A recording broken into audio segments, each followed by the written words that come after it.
There's been a lot of hilarious rumours. West Ham targeting Thierry Henry. West Ham targeting Thierry Henry. I saw that last Sunday. Same Thierry Henry that's gone to New York. Yes. Yes. They've let Guillermo Franco. Well, yeah. By the time this video comes out, they will have let Guillermo Franco go. His contract will have expired, and well, obviously they need a replacement. Well, this is the same West Ham team board here that let Gianfranco Zola go after he's done a blooming good season just to keep them alive. So he has another season, come in for another season, and then get his team actually set up if they give him full reign. Understandable. But then they want to get a Portsmouth manager that got his team relegated. Well, the Pompey thing was a bit of a mad one. Yeah. You're right about Pompey, but Abraham getting Pompey relegated. Yeah, that's all well and good, because even before that 9-point penalty came in, Portsmouth were, let's be honest, Portsmouth were down in December. Yeah, they were down in December. To be perfectly frank, like a cheap hooker on a cold night, they were down in December. But it was one of them ones where Avram Grant is not that bad a manager, but he's being linked with the West Ham position, and I agree with you about Zola. I mean, the West Ham fans want to see pretty football. They want to see nice football. Correct me if I'm wrong, but wasn't Zola trying it? He may not have been working. But he was with the players that he was given. Yeah. Not the players that he was buying, the players that he was given. Yeah, exactly.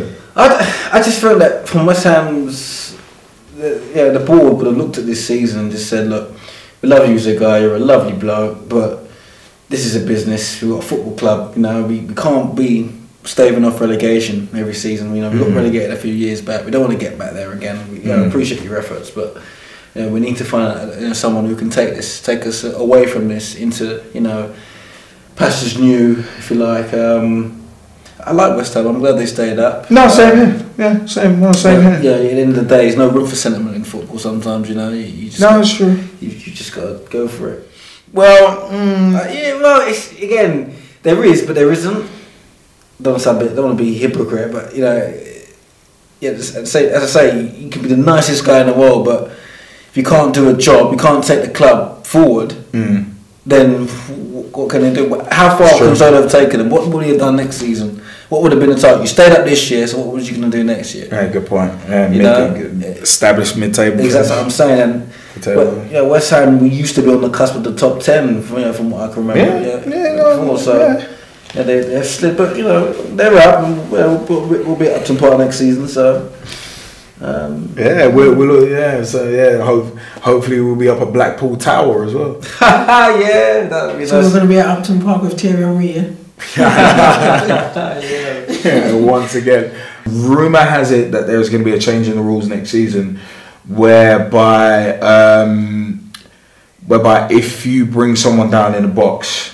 If you bring someone down in the 18-yard box, it's not going to be a straight red card anymore. Thoughts, views? Put everyone on the spot. I don't know. In my view, it's never been a red card scenario. I think if you bring a player down in the penalty area, it's a penalty, obviously, and.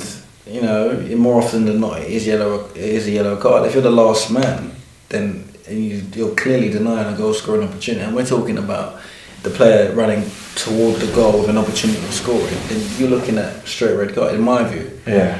But generally, in terms of fouls in the box, more often it is a yellow. But I don't think there's any need for a red. I think that's a bit. It ruins the game. I mean, let's say that there's been games this season, past season that's gone, and there's been more than a penalty in a game. So if you're talking 3 penalties in a game now, 2 players are getting, 3 players are getting sent off in total, and 2 from one side. So you ruin the game as a whole by doing that. So I think it'd be bad for the game.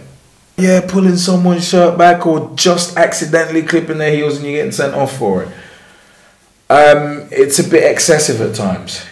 It is a little excessive, but changing that rule at this stage of the game, I think it's a good thing in one way, but in another way it will add to the ambiguity of rules. because there's already enough ambiguity in terms of rules, and the offside rule is the best example of it. What is deemed as a penalty is another example of the ambiguity with rules, because there are sometimes you will get penalties for a shirt pull, sometimes you won't. Sometimes you will for clipping someone's heels, sometimes you won't. And it's this lack of consistency in terms of referees generally. I mean, you look at the offside rule. Some give benefit of the doubt to defenders, some give benefit of the doubt to attackers. I think making it a yellow card offence when you bring someone down in the box for preventing a legitimate goal scoring opportunity is going to add to the ambiguity, I think.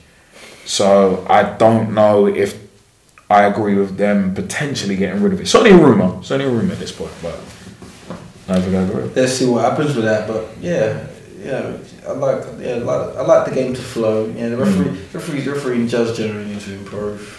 Yeah, it's a hard job. I appreciate that, but it is hard. But yeah, come on, man. When someone's making simple decisions, getting simple decisions wrong on a weekly basis as well.